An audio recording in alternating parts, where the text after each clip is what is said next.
Hello అండి, welcome our channel. ఈరోజు నేను ఈజీగా దేవుడి మందిరం శుభ్రపరచుకుని ఫాస్ట్గా పూజ ఎలా చేసుకోవాలో ఈరోజు అయితే మీకు చూపిస్తాను. ఈరోజు గురువారం కదా, అందుకే దేవుడి పటాలన్నీ శుభ్రం చేసుకుంటున్నానండి.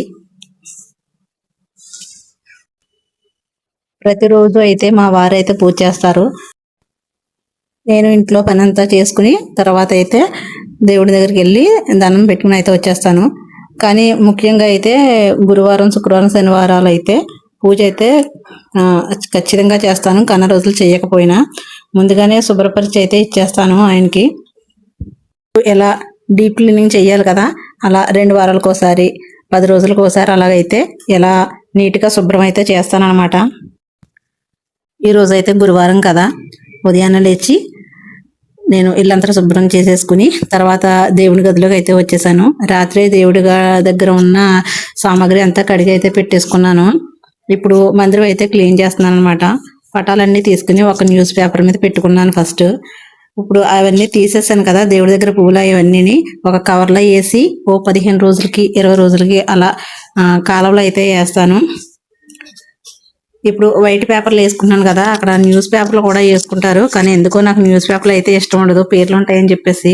అందుకే వైట్ పేపర్లు అయితేనే వేస్తాను అనమాట. పసుపు, కుంకుమ, ఒత్తులు ఇవన్నీ వేసుకోవడానికి ఉంటుంది కదా, బాక్స్ కూడా రాత్రి కడిగి ఆరబెట్టేసుకున్నాను. ఇప్పుడు అందులో పటికి బెల్లం, పసుపు, కుంకుమ, అక్షంతలు అన్నీ వేసి అయితే అది నింపేసుకున్నాను నీట్గాని. అక్షంతలు ఎక్కువ వాడకూడదంట, అందుకనే నేను చెప్పేసి కొద్దిగానైతే కలిపి అయితేనే పెట్టుకుంటాను, ఎక్కువ కలిపి పెట్టుకోను. తర్వాత దేవుని పటాలన్నీ శుభ్రంగా జాకెట్ ముక్కతో తుడిసి అయితే పెట్టుకున్నాను. ఆ తుడిసేసిన తర్వాత గంధము, కుంకుమతో బొట్లు అయితే అలంకరణ చేశాను దేవుడికి. ఒకే ఒక బొట్టు అయితే పెడతాను నేను దేవుడికి, అందుకన్నా ఎక్కువ బొట్లు కూడా ఇష్టం ఉండదు అనమాట నాకు. దేవుని పటాలు శుభ్రం చేసుకుని బొట్లు పెట్టడం అయిపోయిన తర్వాత మందిరంలో అయితే అమర్చుకున్నాను. అంతే అండి, ఇలా చాలా ఈజీగా శుభ్రం అయితే పరచుకోవచ్చు అనమాట. దేవుని పటాలన్నీ పడితే ఒక 5 నిమిషాల కన్నా ఎక్కువైతే పట్టదు ఇదే ప్రాసెస్లో శుభ్రం చేసుకుంటే. ఇక్కడతో పూజా మందిరం అయితే శుభ్రం చేసుకోవటం అయితే అయిపోయింది. ఇప్పుడు ప్రతిరోజు ఈజీగా ఎలాగైతే పూజ చేసుకోవాలో అది కూడా చూపిస్తాను, చూడండి. రాత్రి దేవుని దగ్గర సామాగ్రి అంతా కడిగి పెట్టుకున్నాను కదా, వాటికి కూడా గంధము, కుంకుమతో బొట్లు అయితే అలంకరించి పెట్టుకున్నాను. దేవునికి పువ్వులు అయితే అలంకరణ చేస్తున్నాను. ఆ పువ్వులు అయితే మా మేడ మీద చెట్లకి పూసిన పువ్వులు అనమాట. ఇప్పుడు ఎండాకాలం కదా, ఎక్కువగా అయితే పూయట్లేదు. ఫస్ట్ అయితే చాలా పూసేవి, ఎండకు శుభ్రంగా వాడిపోయి తక్కువే పూస్తున్నాయి. దేవునికి ప్రసాదంగా అయితే నేను వండటం అయితే ఏమీ వండలేదు, కానీ మామిడి పండు, పటికి బెల్లం అయితే పెట్టాను అనమాట.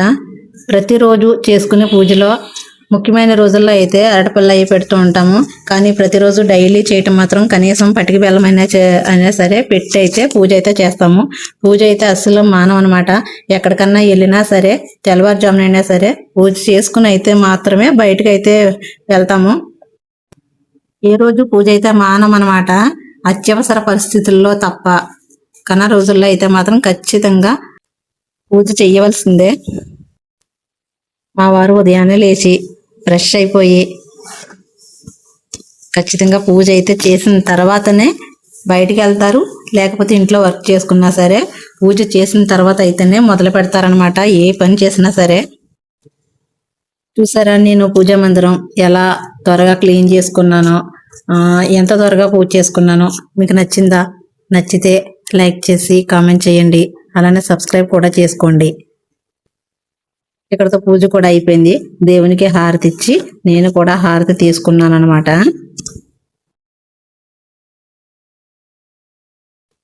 ఇప్పుడు దేవుని గదిలో పూజ అయితే అయిపోయింది కదా, ఇప్పుడు తులసి కోట దగ్గరికి అయితే వచ్చాను. తులసి కోటని శుభ్రంగా నీటితో అయితే కడిగేసుకున్నాను. ఉదయాన్నే కడిగేసుకుని ఉంచుకుని ఇప్పుడు బొట్లు అయితే పెడుతున్నాను. పసుపు, కుంకుమ అలంకరణ అయితే చేశాను అనమాట. తులసి కోటకి కింద ముగ్గు వేసుకుని ఆ ముగ్గు మీద పసుపు, కుంకుమ వేసి అక్కడైతే సాంబ్రాణి కడ్డీ అయితే వెలిగిస్తాను అనమాట. అగరత్తులో సాంబ్రాణి కడ్డీ వెలిగిస్తాను ప్రతిరోజుని. శుక్రవారం రోజు అయితే మాత్రం దీపం అయితే పెడతాను. ఇంతే అండి, శుభ్రం చేసుకోవటం, పూజ 5 నిమిషాలు చేసుకోవటం, ఇంతే, చాలా ఈజీ.